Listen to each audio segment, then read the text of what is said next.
In episode number 432 of the Reasons I'm Broke podcast, we cover HBO Parting Ways with Joss Whedon.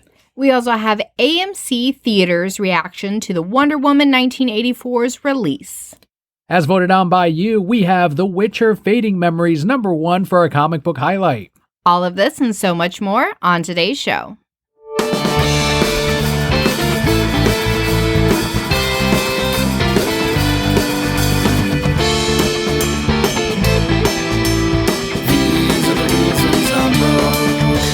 Hello and welcome to your award-winning The Reasons I'm Broke podcast, bringing you the reasons we're broke every single week, ranging from comics, movies, TV, video games, and more. I'm fun old man Daniel.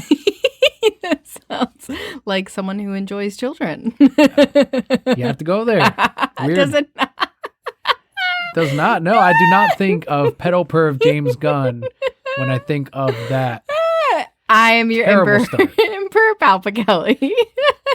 For those of you new to the show, the way we format it is first we go through some news. We head into our Patreon shoutouts of the week. This week we are actually also going to cover what's new on Netflix, which is the December 2020 highlights. Head into our comic book highlight and finally end it with the Bro Cat block, which is what Palpa Kelli and I have been doing this week.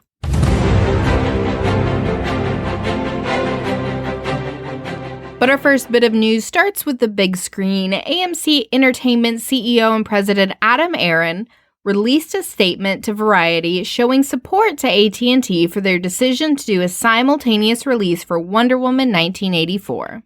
We have a quote here from Adam, quote, "Given that atypical circumstances call for atypical economic relationships between studios and theaters and atypical windows and releasing strategies, AMC is fully on board for Warner Brothers' announcement today. AMC continues to believe that exclusive theatrical releases benefit consumers, filmmakers, studios, and exhibitors." End quote.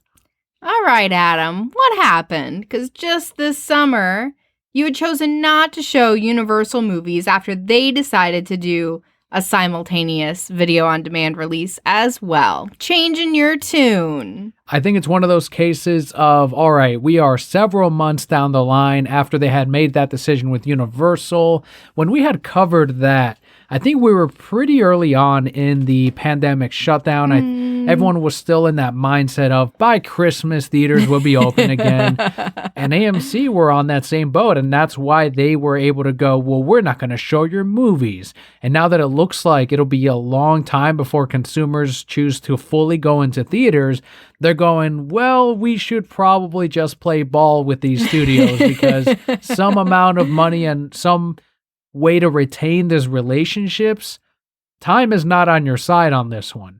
I think it's great. Like I said before, I am so ready to get back into theaters, but yes, it is an atypical world, right? We can't just go back into them. So yes, release it on both. I will watch it on both. I am very excited for this movie. From the couple of polls that I've seen and I've ran through our page and also through the store's page, most people are going to watch Wonder Woman 1984 on HBO Max. A lot of them elected not to go into theaters. However, there are those like us who are going to end up doing both. You know, we'll enjoy it at home as we covered last week. And then when we get a chance, we will also see it in theaters. I know I don't typically go to the theaters on Christmas Day, and I try to avoid it during the regular busy moments. You and I like to go during the week when it's a little bit slower. This year, it's a lot different, so I think we'll be able to go sometime around Christmas, and we should be okay. But I do want to avoid the crowds, not for the pandemic, but because I don't want to hear a million people talking during the movie. Don't you remember that old guy during, what was it, the war movie, who just talked through the whole thing? That's what it reminds me of. It was 1971. Yeah. We'll just switch it for 1984. It'll be perfect. We can have that old man talking again. That fucking guy, man. He just kept talking during the entire movie, commenting on everything. I don't even remember what the fuck he was saying, but every little thing, every scene needed his commentary. He was right next to you, I think. No, he was right next to my dad, who was on the other side of me. But like, I could hear him, and it was so annoying, and he just wouldn't be quiet. Well, let's hope he stays at home during this pandemic. He should be safe. I worry for him. I'm looking out for him. You didn't even think about him till just this moment. You had wiped that man from your memory. I would have gone the rest of my life without thinking of that guy, and now I'm going to remember him when I watch Wonder Woman 1984. Thank you. I hope you remember him in every movie we go to. Like, is I hope he not. here? Jesus Christ.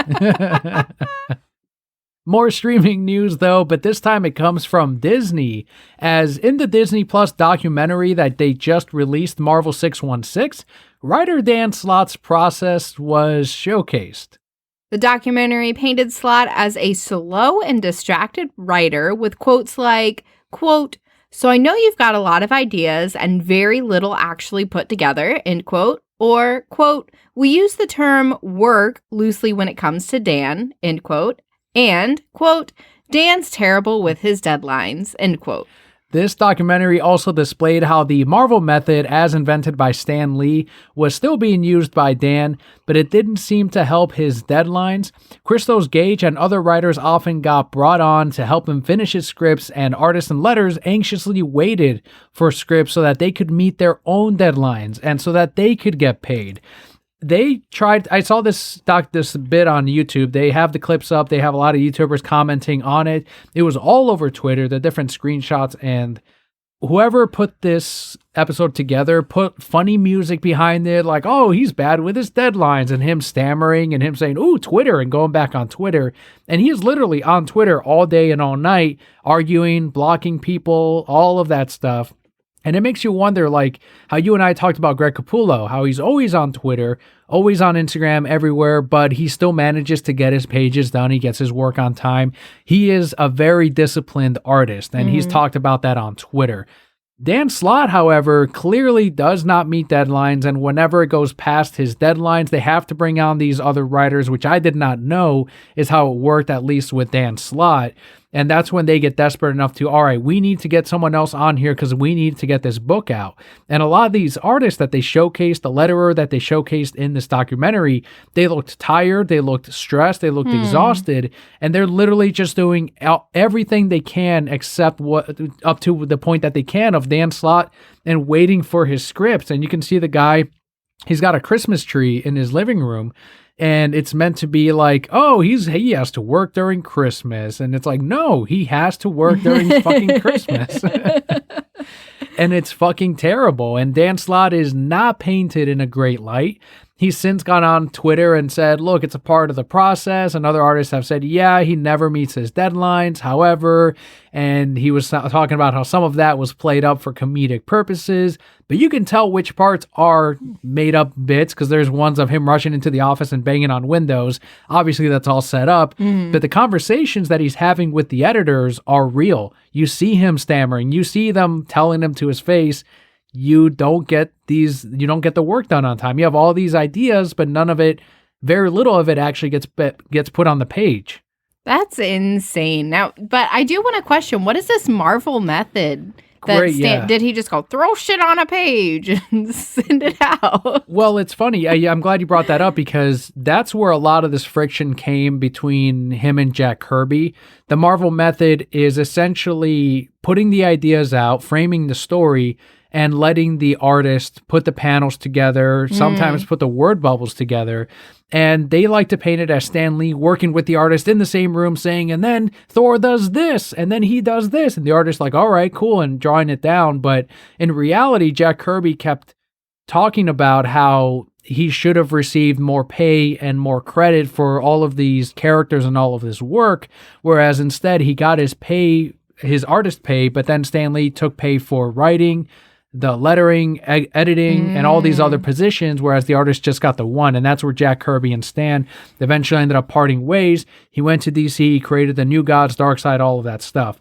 So that's the Marvel method, but Dan Slott takes it to the extreme of, it's meant to save you money so that you don't have to write up a whole script, but he can't even do that. And the artists are, waiting on him to do things, and he's now working with another writer, and he's also arguing with them on, no, this is actually what I meant, and it's just taken forever to get some of these scripts out. I feel for the guy that he's now been blasted in this way because, that's really frustrating. In front of everybody on TV, they now all know that you're shit to work with. It's been all over his timeline. You and I enjoyed his Superior Spider-Man run of comic books. They were great, but we did not read anything around it. We ended up stopping as soon as Peter Parker ended up coming back, and that's when we were like, all right, that's it. And we did end up reading a little bit of his Amazing Spider-Man, at least I did, and I kind of fell off and said, all right, well, that part isn't for me. I'm not going to read any more of this. The reason why he especially got blasted on Twitter is because he's very vocally always making fun of the Snyder Cut movement. So when this came out, we threw it all in his face, and he was like, oh, shit, he also drowned on that from not just the Snyder Cut movement, but also from comic book fans who were like, hey, man, it's not cool for you to treat your writers, your artists and your fellow writers, your editors and your letterers in this way. Get your fucking work done. And now, from now until forever, for anyone that he does not block, they're going to tell him, hey, you should be working on the script instead of being on Twitter. You guys are starting to sound like my mom. Are you doing your homework? Right. What are you doing? Are you doing your homework? There are many writers and artists that there's now programs that exist for your computer and your app that it'll lock out every app except for the one that you're actually meant to be using during that hour. And a lot of these writers, they're like, I need those things because otherwise I'm too tempted to, well, let me just go check this real quick. And then you're, sinking half an hour into something else. And when you're instead like, look, I'm on the clock, so to speak, even though you're working on your own terms, that gets you moving forward. And it sounds like maybe Dan Slott needs a little bit of that.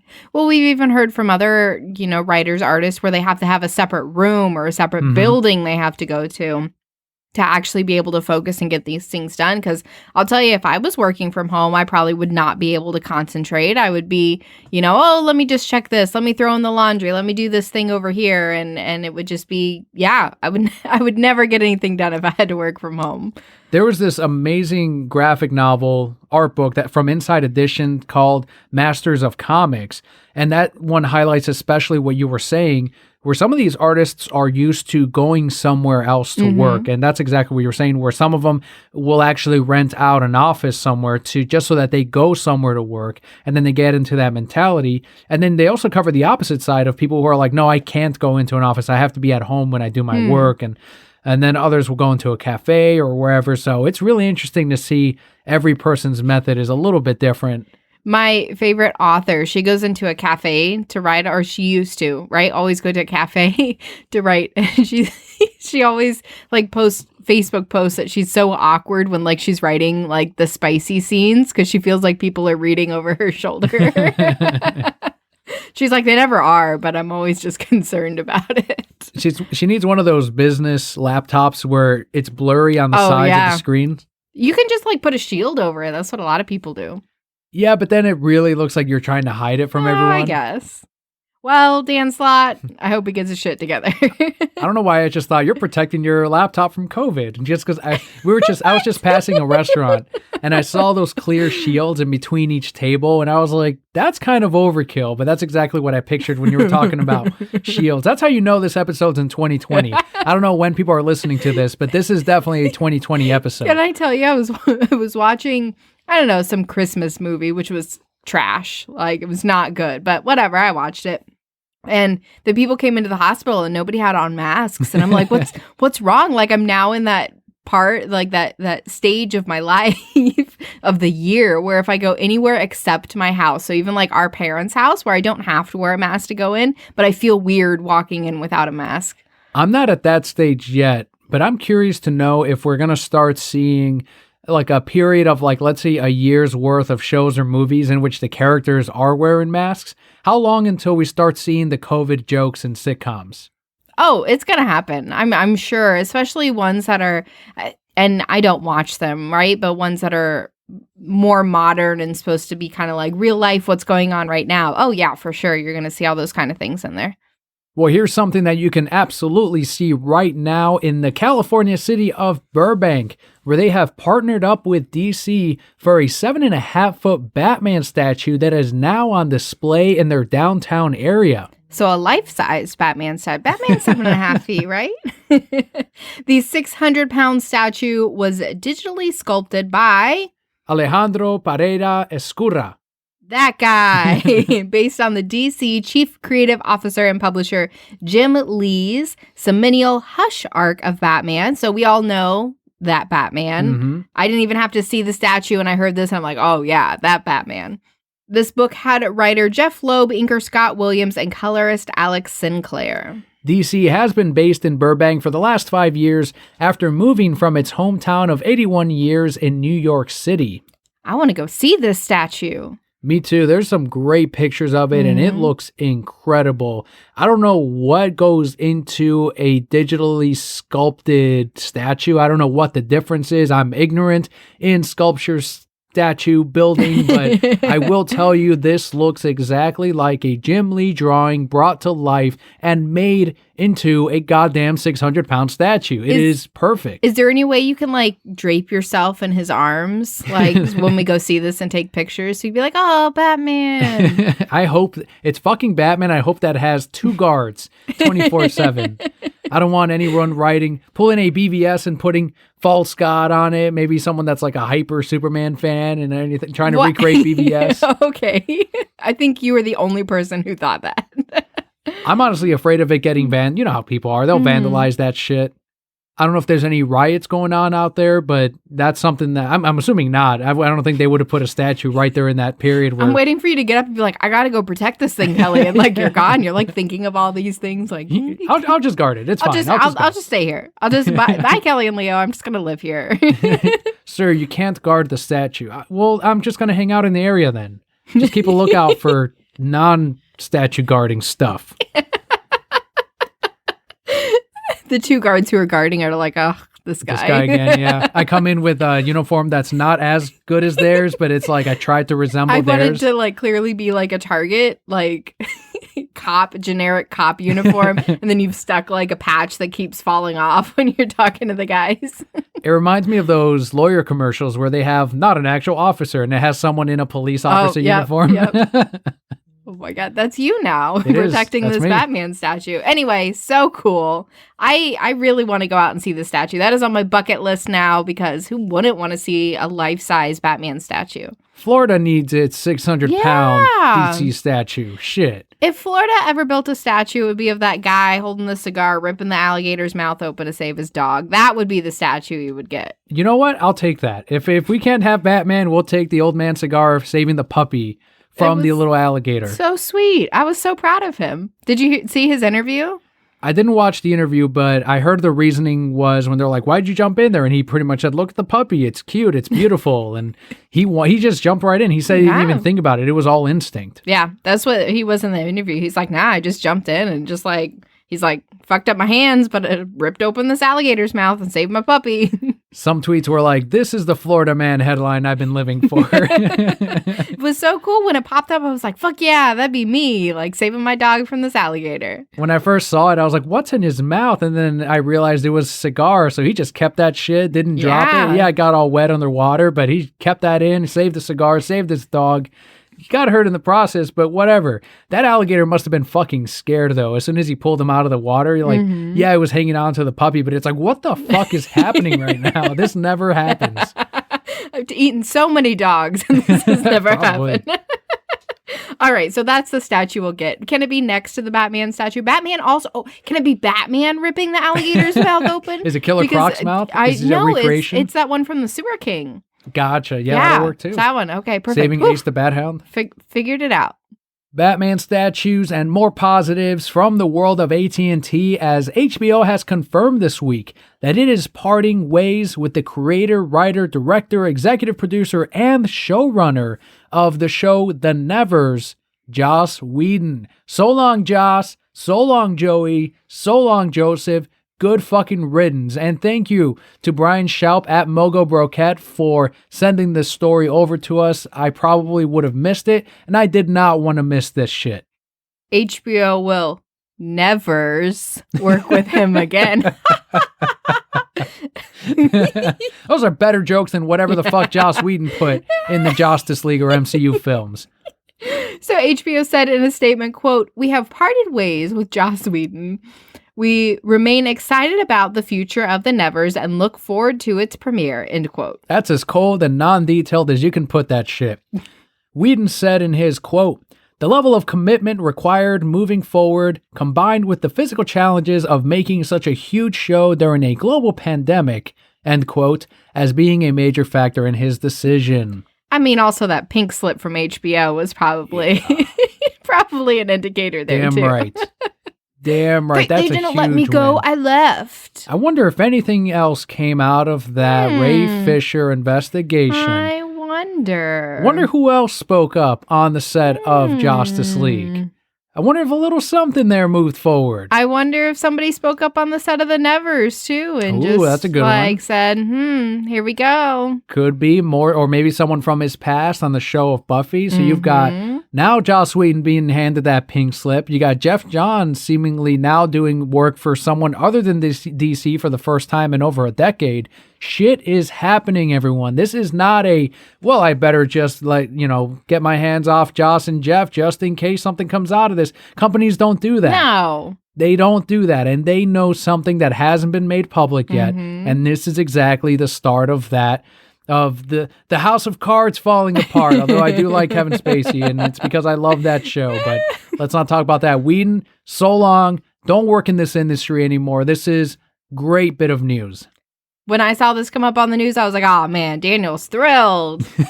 I am. This is great. This was your Christmas present right here. Yeah, Christmas came fucking early. Do you think we will eventually get that made public, whatever was really behind it, whatever they found out or were told? 100%. And it's only a matter of time as they continue to build this case. While I'm not personally excited, at least I wasn't excited for the Nevers. Even though it was on HBO, I think it was a mistake to put Joss on any kind of project. I am also optimistic about the future of the Nevers, especially with them no longer having Whedon. I will have to look and see if he benefits at all from season 2 or whatever they end up doing without him. If he's still getting paid, I'll change my tune real quick about the Nevers. But otherwise, right now, good on them. Someday in an interview, I want them to be interviewing like the head of HBO or something, right? Whoever he is, like way up there, right? This dude who's so cool and approving all these things. And they need to ask him like, why did you partner with Joss Whedon? Like, why'd you put him on the show? And I want him just to look in the camera and say, you keep your friends close and your enemies closer. And I was like, it was all a setup. Like, he's just doing all this really cool badass shit. That's what I imagine. He's just, and I don't even know who he is, but he's doing some badass shit. It is some badass shit. Good on him. More stuff coming from AT&T. A new Super Sons title, I think this is the third one now, not counting any one-shots or specials, will be coming to print early next year in a limited series. Super Sons writer Peter J. Tomasi will be returning along with artist Max Raynor, Jorge Corona, and Evan Stanley.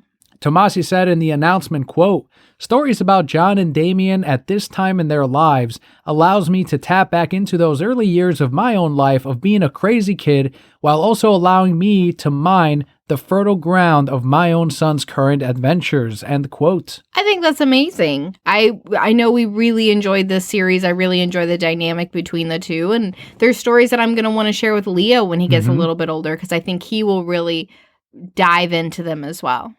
Aside from Peter J. being one of the greatest living comic writers currently, Super Sons has a very strong fan base. Anytime I put something up on Instagram or Tumblr, which has primarily a lot of younger users on it, it gets a lot of likes and comments and everything. People love the Super Sons. And I hope that this series does pick up and do really well, even if it is just a mini. Obviously, the success of the last one prompted yet another one and the return of Peter onto this one. Do you think we're going to see more of Superman trying to raise their sons together? Those are some of the best parts about it. And from the looks of it, I don't think so. I know we saw a little bit of Bruce and Superman in the last miniseries, but it didn't solely focus on them as like two dads and two sons. It was instead more of the kids fighting their own villains, meeting their own younger heroes and their own younger partners. So I think Peter's just kind of building the world that surrounds the Super Sons. But I love when Superman's like, oh, it's just us and our sons. Well, yeah, our sons separately, Superman. Oh, I mean, yeah, but, you know, together, too. You and I and our sons, our kids. Listen to your dad, Damien. I am. He is my father, yes. And Superman's like, he's just happy. He puts up Christmas stockings for like all of them, but not Lois. And she's just like, what? I love this book even more. It's a great book. It is.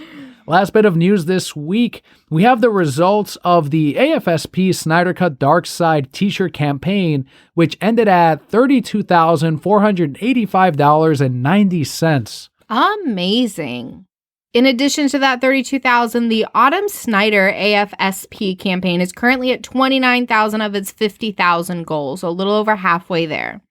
We have tweeted it out several times. Make sure to, if you are able to donate to the AFSP Autumn Snyder campaign, that's something that means a lot to the Snyder family, and this is why we do this. This is why we fought hard for the Snyder Cut. It's for the people that worked on it and helping them achieve what they want to do. And clearly, helping out with AFSP and getting the actors and workers and crew members that worked on this recognized is primarily the goal. Not so much, we need a better version of the movie. No, it's about the people behind it. And backing these campaigns, I think, is a huge gesture from all of us as like a thank you to everyone that's been working on it. I definitely agree. We talked a lot about how much support there has been behind this movement to get this movie released, but also for all of that to go back into something great, I think is just so powerful, more so than anything else we could have done within this. The Darkseid t-shirt came out really cool. The artist designed it based on what Darkseid's going to look like in the Justice League film, which we have yet to see. We've seen Uxas, but we haven't seen what Darkseid looks like yet, except for the Snyder drawings from the storyboards. And cannot wait to get the t-shirt. It is awesome, and looking forward to see what the campaign ultimately ends at. Before we move into our What's New on Netflix, do you have any more Snyder things to share? Because I feel like this is very small amount of Snyder news. Well, based on what we usually have. Last week we had covered about the Joker look and how Deathstroke, the picture that went up of Joe Manganiello's Deathstroke came out, I think, after we recorded, like that afternoon. So that we didn't talk about. The Mohawk look and his tweet talking about villains and heroes needing to unite for a common cause. And then he put up the AFSP link. But obviously there's that subtext there of the villains and heroes uniting in the nightmare world. And it had this picture of the Mohawk Deathstroke, which is very different than what we saw in the theatrical cuts post-credits scene of Deathstroke, which was originally just in the film. Snyder doesn't do the post-credits thing, at least up to this point. But in this one here, it's a very different look than the Deathstroke we see. So I think we can safely say that this is a nightmare world first look at him. Yeah, I mean, he was there. I don't know. Deathstroke doesn't excite me. Well, it was a cool look, though, for the character. Yeah. It was like a profile shot, right? And like black and white or something. It wasn't in color. And he was like, I'm edgy and I'm in the nightmare world. You remind me of that tweet where they got blasted on Twitter, but they said, okay, so there's a huge amount of edge in this picture. Oh, no, they said there's a filter in there of edginess. And then someone said, it's called a camera lens. This is what he shot with. And they showed literally the camera that Snyder said he shot this particular one with. And then someone else replied with, you should watch the beginning of The Wizard of Oz. There's a shit ton of edge in that one. They really go crazy with the filter. Oh, people. No, his whole look is edgy. It wasn't just because it was in black and white. You're not a fan of this? I get it. I think we're all really excited. I think a lot of one of my favorite memes was still I guess in Endgame, Hawkeye has a mohawk in there, and people were saying, this is how you do the mohawk, Hawkeye. This is actually how you pull it off. Well, I'm excited that you're excited. It sounds like we're getting even more from this film than we ever thought we would have gotten previously. Right before we head into the Patreon shoutouts, let's cover the new on Netflix, the December 2020 highlights. Remember, these are not everything that's coming out. This is just what we want to talk about, what pertains to us, what we enjoy. But the first one is E.T. the Extraterrestrial. I feel like it was just added on Netflix. It must have done that rotating thing of like a month or two in, and now it's back in again, just in time for Christmas. I feel like it's a Christmas film. When I was a kid, there was a photo op of E.T. and like a Christmas theme thing. They showed him up in the moon along with Santa. I feel like that was a thing. Am I misremembering this? I don't know. E.T. freaked me the fuck out. So I don't, I stay far. Even still, I get uncomfortable when I see clips of that movie because I think I was just too young, because the very first thing I remember is like that opening scene where it's all dark Yes. and you're walking it, and it was terrifying. And then when they're in the tent and E.T.'s dying, Yep. those are the only two things I remember from those movies, and they were traumatic Mhm. as a child. I want to know if this is the version where they've edited out the guns on the cops Oh, I with the don't know. flashlights. I don't I'd know. have to check that out. We can like fast forward to that point, or you can Mhm. wait till I'm asleep to watch it. You know what? The one fond memory I do have of ET is the ride in Universal, because they say your name at the end. Like they Nice. ask your name when you walk in, and they type them in, and I was like, "Whoa, how'd they know my name?" But now I know. That's the only good memory I have of ET.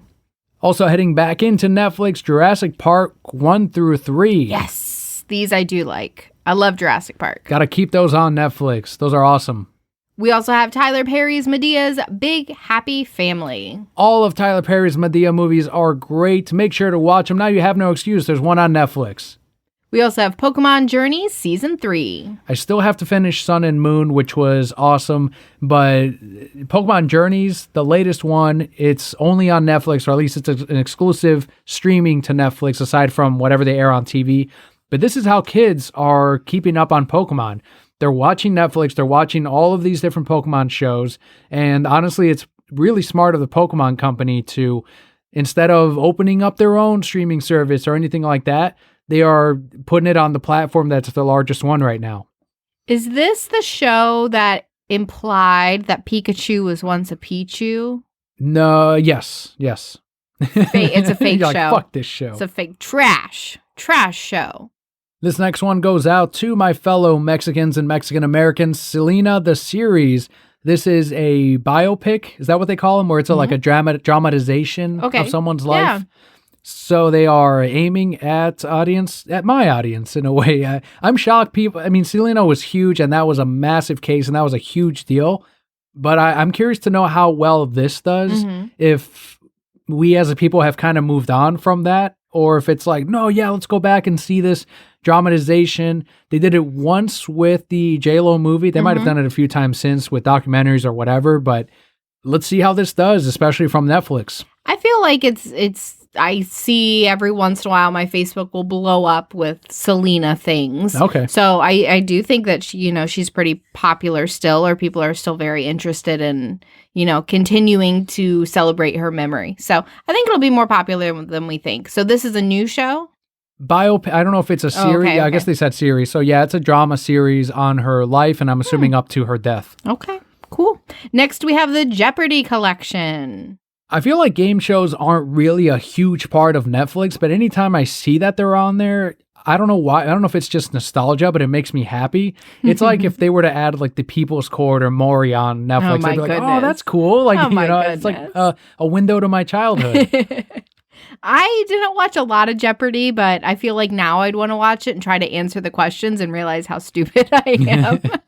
For me, it was, as far as game shows, The Price is Right, Uh-huh. The Wheel of Fortune, Wheel of Fortune. Who Wants to Be a Millionaire. Yes. Oh, the one where no, that is Wheel of Fortune, where you had Vanna White. Yes. Oh, Who Wants to Be a Millionaire? I remember when that got big. Mhm. And they used to have the discs in the Cheerios. You remember those video games that came in Cheerios? No. They were computer games. Oh, man, I can't believe you didn't, remember this. CDs. Yeah. Well, but it was a computer game. Right. Yeah, and so I had the Who Wants to Be a Millionaire, and I always tried to beat it, and I never could. And then I also got the Game of Life on there, and that one. Ooh, and I think I got Clue as well. Oh man, let's bring those back. They also had it at one point where you can follow along with the questions online and answer them. Mm-hmm. And I think if you got them all right, just like they did, and it would time it out to before they answered the question, there was some kind of prize. I don't know what it was, but it was cool. kind of neat that you could also play along. I remember my best friend's family had that game for the computer, and all 5 of them would get together, and so it'd be her dad, her 2 brothers, her, somebody else in the family, I don't know, and they would all get together and try to answer these questions, and we never won. There were 6 people. We could never win. Was Regis still on there, like a computerized version? Oh yeah, for sure. I mean, it was him, right? Sure. But they were all pre-recorded, and he'd come out and say different things at certain times. It was wild. It was a simple time. Just That's a word for it. playing Who Wants to Be a Millionaire. We also have Shaun the Sheep, the Farmer's Llamas, which is an original animated special joining Netflix. Listen, I'm so excited for this. Shaun the Sheep is like my favorite kids show. I could just let Leah watch that all day and never get annoyed. It's good stuff. Have you seen the llamas? I think I know which llamas they are. They're very bad llamas.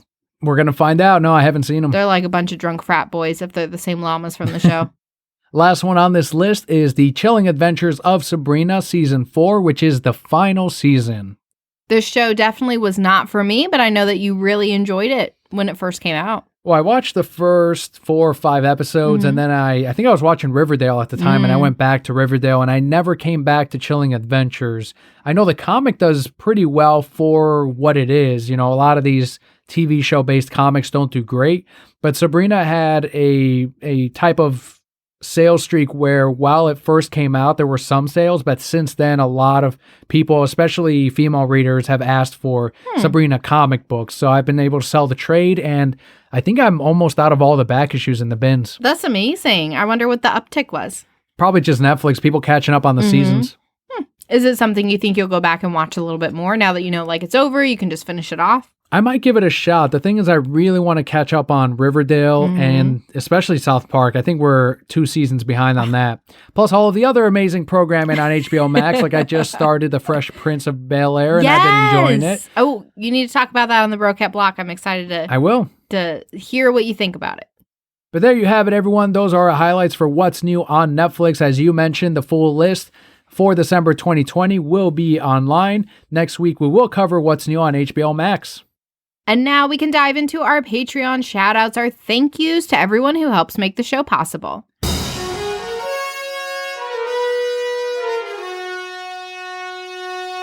First shout-out this week goes out to Abdul Red Haji on Twitter at rgadenfar. He retweeted the first hashtag Release the Snyder Cut tweet from back in 2017 by @MovieBuff100, along with a tweet, quote, "Goat shit right here. Hashtag Release the Snyder Cut. Hashtag Us United." End quote. Never forget that very first tweet ever of hashtag Release the Snyder Cut by @MovieBuff100. Make sure to follow @rgadenfar for another Snyder Cut Us United member. Up next, we have Manu on Twitter @ManUnited0710. I miss Manu. I miss the RT Snyder Cut account. They both kind of went off of Twitter at about the same time. So I think I'm out of touch on, I don't think you and I have ever been like knee deep into the backgrounds of, you know, who's involved in the movement. And I know there's different groups in the movement. And you and I primarily like, all right, that's the date to tweet out the thing. All right, let's do it. Let's support it. And then we end up making a lot of friends in the movement. And yeah, I do see like the different hashtags on the different groups and there's like the Here for Zach ones and all of that. But we've never been, said, okay, we're a part of that fraction or section of the Snyder Cut movement. We've just kind of, I guess, played along with everyone. And I've even witnessed people that we follow arguing with each other and blocking each other and, just kind of witnessing from afar. But I feel like I've seen enough on Twitter where it sounds like the recent changes and movements, there's been a lot of people being hurt behind the scenes among the fans that it caused, I think, a large group to no longer be active on Twitter, especially right before the Us United thing, which may have been campaigned by someone out there that maybe pissed someone off. So I don't know if it just seems like it lines up with Manu and RT Snyder Cut. But again, I miss those accounts. I miss Manu. And he hasn't been on Instagram either as far as posting up anything. So hopefully we do. But if he's listening, and I'm sure he is, miss you, Manu. You're awesome, and also miss the rest of the Exiles. I know some of them have been appearing here or there on other podcasts, but if it's a well-earned break, it absolutely is earned. And our final shout-out this week goes out to Jimmy. Thank you very much, Jimmy, and to the rest of our Patreon backers this week, including Manu and Abdul Red Haji. If you, too, would like your shout-out every single month for as little as $1 a month, that's just 25 cents an episode, we will talk about your life, say we miss you as well. Don't forget to also tell a friend about the podcast. If they're looking for the latest DC news, or even if they're a part of the Snyder Cut movement, or if they just enjoy shows like maybe Fat Man on Batman or other podcasts in this type of category. If you go on Apple Podcasts and you go shows like on The Reasons I'm Broke, anyone like that, they'll probably enjoy this one. word of mouth is the biggest show growth in podcasts. Especially now as we just passed Black Friday, right? Coming up on the holiday seasons, things are going on sale. People are getting different devices, and they're going to be coming to you, the podcast expert, and say, hey, what do you listen to? What is the best show? I have X amount of commute, right? What would you recommend to keep me entertained, to get me pumped for the day? That's right. And it's us. It better be us. That's the only right answer. And with that, let's head into our comic book highlight of the week.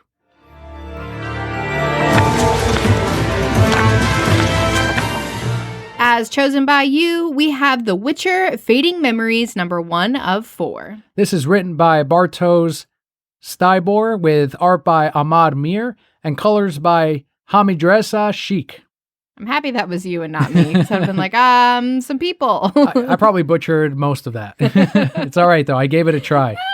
Well, first, let me thank all the Brokettes for picking this comic. Sonic Lost. And not Sonic. Fucking crazy. I was ready. I was prepared, though, because, like, you know, I just knew they were going to pick Sonic. And then you were going to get to me and be like, Kelli, what did you think of this book? And I was going to say, it's the best book I've read all year. Just so they would stop. I love Sonic. You got to do it like... Sonic is so good. Do it like Steve Jeppy. The Sonics and the Hedgehogs. They're great. Running around with the echidnas. Collecting the mushrooms and the coins. And that tails miles per hour.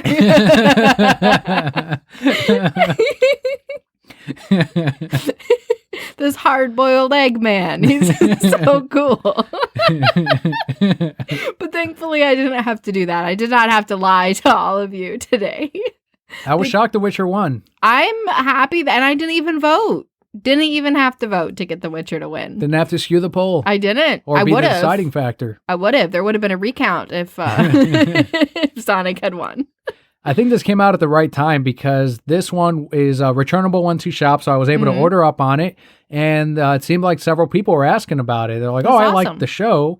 I think The Witcher is more popular than ever because of the show. Like, yeah, you had the video games and the books before this, but the show really got a lot of people like us who hadn't done either one of those, hadn't played or read any of the books. We watched the show, we enjoyed it, and I think because of that, I subbed into this miniseries. Yeah, I definitely think that the show hit that sweet spot for a lot of people. Like, if you liked Game of Thrones, I think this kind of falls along the same lines. And, you know, if you're a woman and Henry Cavill, right, you're watching it just for him. Definitely obviously this comic doesn't have Henry Cavill in it. Which was your first question? Yeah, that was. I was like, oh, is it Henry Cavill, The Witcher? But, I mean, you know, still, he doesn't really say anything. I guess he does say some things, but still very much in line with the same character. I thought it was a really interesting story. I thought the way that it was woven together was cool. And then I got to the end of it and I was like, oh, my heart. And I was very sad. I don't know if it's because we watched the first season of the show and we were able to easily dive into that, but to me, it seemed like a side story of The Witcher, where you don't have to know his full origins. You just have to know that he is a monster hunter. He does all of this for coins, to get paid, but there's a moral compass to him. So he won't just take any job. He will still only take the things that he seems to, even though seems like he'll do anything for money, including sleep with women, as it's implied on here, where he says, my companionship is more expensive than my fee for killing a monster. And it still seems like he will not agree to do certain things. And one of the things here, and it's not a massive spoiler in it, but he says, my job's not done here because if I better stick around in case they come back. So he does seem to care about the welfare of other people still, even though he's already been paid. I do think you need some background, right? You need to have watched a few episodes or have some knowledge of what The Witcher, and maybe you don't really need to, but it brings more to the story. You feel a little bit more for him. You understand him a little bit better as he's going through these things. So I definitely think watching the show made this more impactful. But the first story that they told in this, right, really, like I said, like gutted me. And I probably want to go back and read through it again because I don't know if you remember that very first panel was talking about like the bright and sunny sky, the blue sky with the white clouds or something. Oh, that's and true. It was clearly raining. And the very last panel was talking about how the sky was raining and it's blue sky with clouds, right? And so kind of flip-flop. So now that I've been through the whole story, I want to go back and read it again and see what other things I can pull from it, because the whole time I thought it was The Witcher writing this letter or narrating or whatever, and obviously we find out at the end that it's not. I ended up liking this a lot more than I expected, and I'm looking forward to the last 3 issues, and I think that once this miniseries ends, depending on how these last 3 issues are, and if they're anything like this first one, The Witcher could be an ongoing mini that you and I would read. I know they did it. In case you do end up liking this miniseries, at your local comic shop, you can order the Witcher Omnibus, which collects the previous miniseries together from Dark Horse Comics. So something to consider in case you do like this one.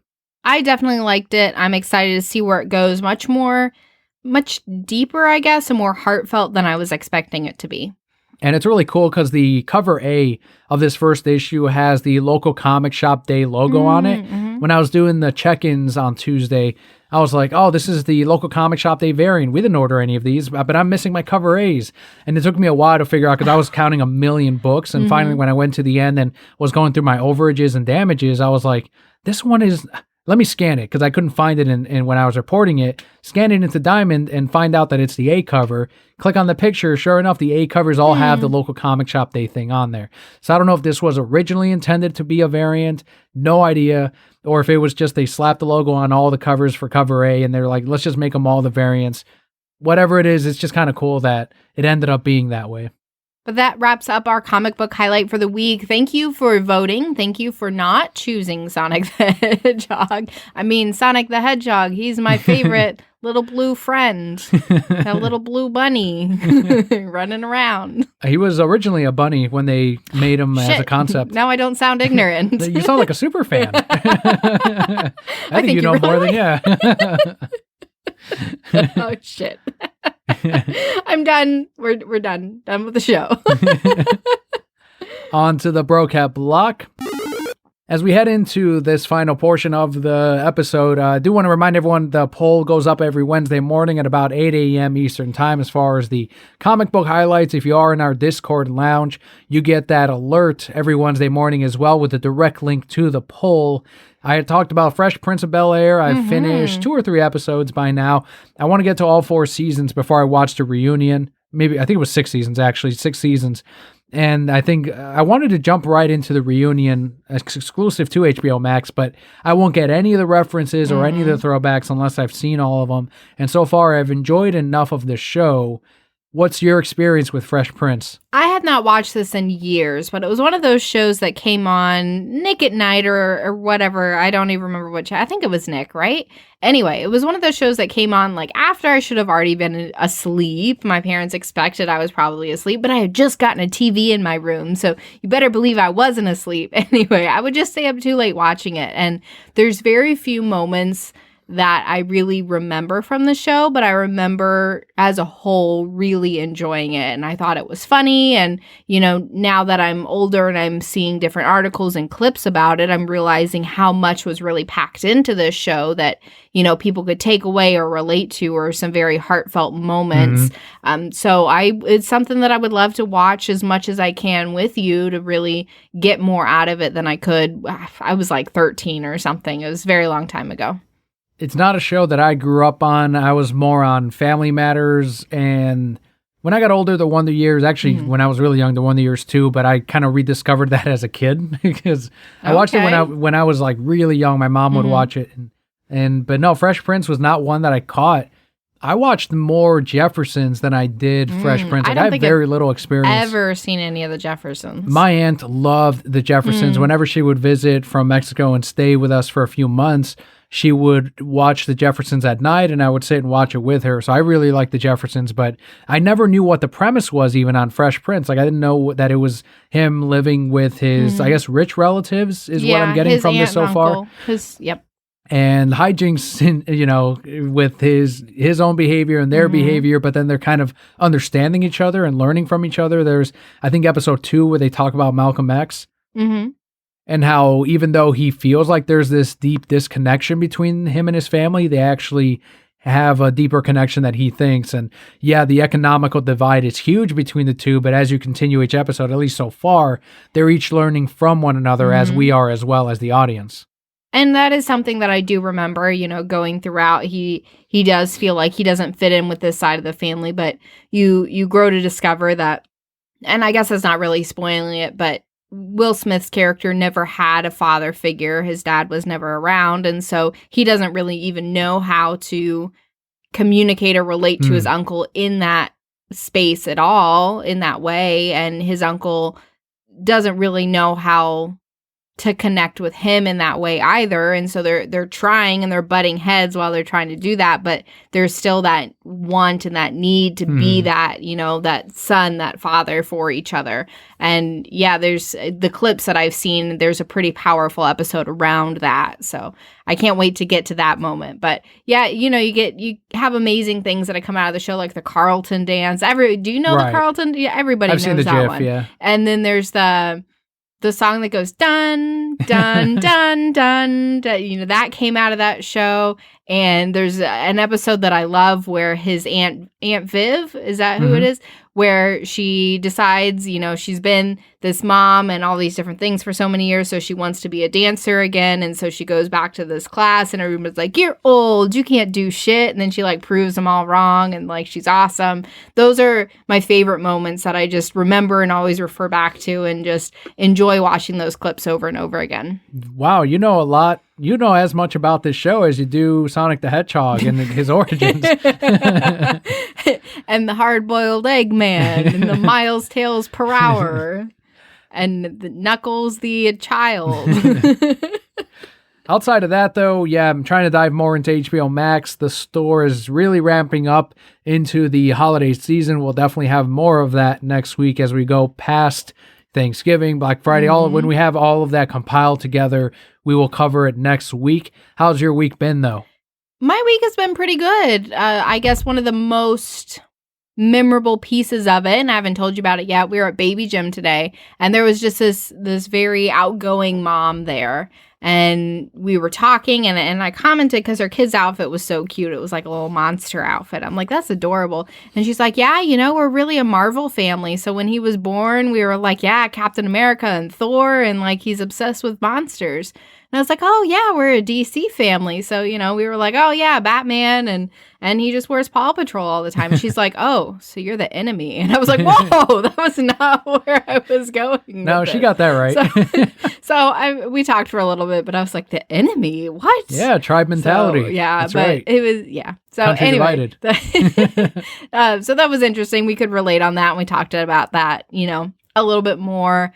By the time this episode releases, I will be done with college, which is very exciting. Already this week, it just feels like there's a weight off my shoulder because I'm like, what? 2 more assignments? That's it? Shit. That ain't nothing.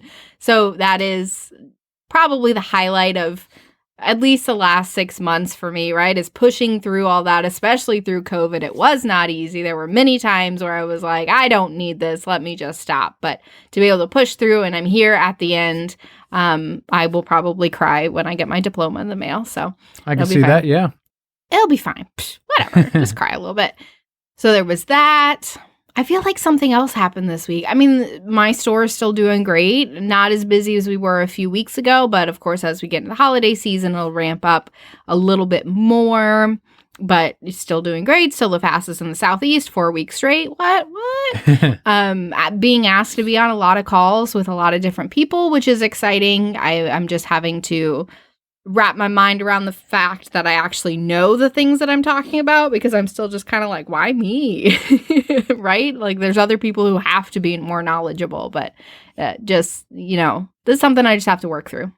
We do have our holiday shopping that we really have to get on top of, but I feel like we've made some pretty good progress so far. We're more or less just waiting on our family members to get back to us before we can get to that. And that happens every year. Every year there's people that wait till we're well into December, where we bug them enough of no, what do you want for the holidays? Come on, just fucking tell me. And then finally find this. And it's all right, great. now I can go into the fucking crowds and go and get this and just bitterly go in there. But there's always those last minute things of like, oh shit, we forgot this, we forgot that. And I feel like this year will be no exception, even though it is 2020. One of the great things about, I think, this year, though, is these companies have developed so many more contactless ways to get these things to you. So, I mean, we've always had like shipping, right? But a great example is Thanksgiving's coming up. It's the day before Thanksgiving. And my mom goes, oh shit, I forgot X, Y, and Z at the store. I'm not going to the store the day before Thanksgiving. So I get on my computer and boom, delivery. There you go. Somebody just got an extra nice juicy tip and I didn't have to go to the store. And it was worth the extra money for me not to face that crowd. But additionally, how many lanes, how many spaces now does Target have for like bring it out to your car pickup? Right. We just order everything through there and they walk it out to our car and we say, awesome, thanks. And we just don't even, because it was a nightmare last time I went in there, like nightmare. But so many places have curbside. And so I would definitely recommend, one, do your shopping early. That's what we always recommend. But two, use curbside as much as you can because then you're not having to go out into the crowd. I'm glad that they haven't shut those off as like we're too busy or you got to make an appointment or it sounds like they're doing well. And I have one subscriber that still does curbside at my shop. And I'm sure if some kind of shutdown happened here in Central Florida that we would have to ramp that up again. But otherwise, yeah, you're right. It's cool that you can, use those different tools this year as opposed to really needing to go in there or trying to last minute order it online instead. And I guess it's working out okay so far. I enjoy it. I don't know if you saw, I'm going back to Target because I love Target and I might as well live there. They actually took up one lane and made it a tent. So you can let them know when you're leaving your house to go pick it up and they will take your stuff out and put it in the tent. And so when you pull up, they just walk it right out to your car. That's awesome. Great job, Target. Target's wild, man. I love it. I can't go in there. I get lost for like an hour. If I go in there with like, okay, I'm going to get sheets. Well, now I'm back by the crock pots. I don't know. Looking at stuff. I can't go by myself. No, I get lost. That's how Scott and I are. We'll, I'll get Hold these hands with the stuff. And walk through? No, we'll get the groceries that you send us for. And next thing you know, we're in the Hot Wheels aisle and I'm getting something for Leo and he's in the DVD section and he's got the latest season of Pokemon. I can totally relate. Next time, can you like go through the bedspreads? I'd like a new bedspread. I don't even know how to look for that. You would come home with that. I don't even know. This is the cheapest one I could find. I come home with a blanket. You would. We need a bedspread. Ours smells like dog, and I've washed it 4 times. But there you have it, Brocat Core. I think that does it for this week's episode. Don't forget, for a link on everywhere you can find us, head on over to thereasonsimbroke.com. Otherwise, I've been Fun Old Man Daniel. And I'm Emperor Palpa Kelly. And Brocat Core. All will be well.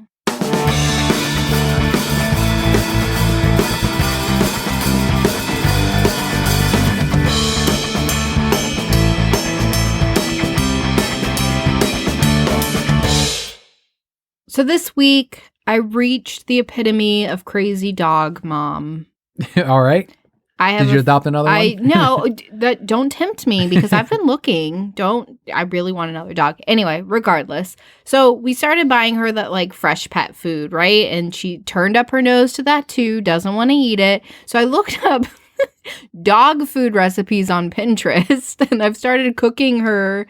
I just make her dog food. So once a week, I buy 3 pounds of ground turkey and a cup and a half of brown rice. And I spend 30 to 45 minutes cooking our dog food so that she has some healthy food that she will actually eat throughout the week. And thankfully she did eat it because you made that big thing of it. And she could have easily turned her nose up at it. And she does that a lot with so many things.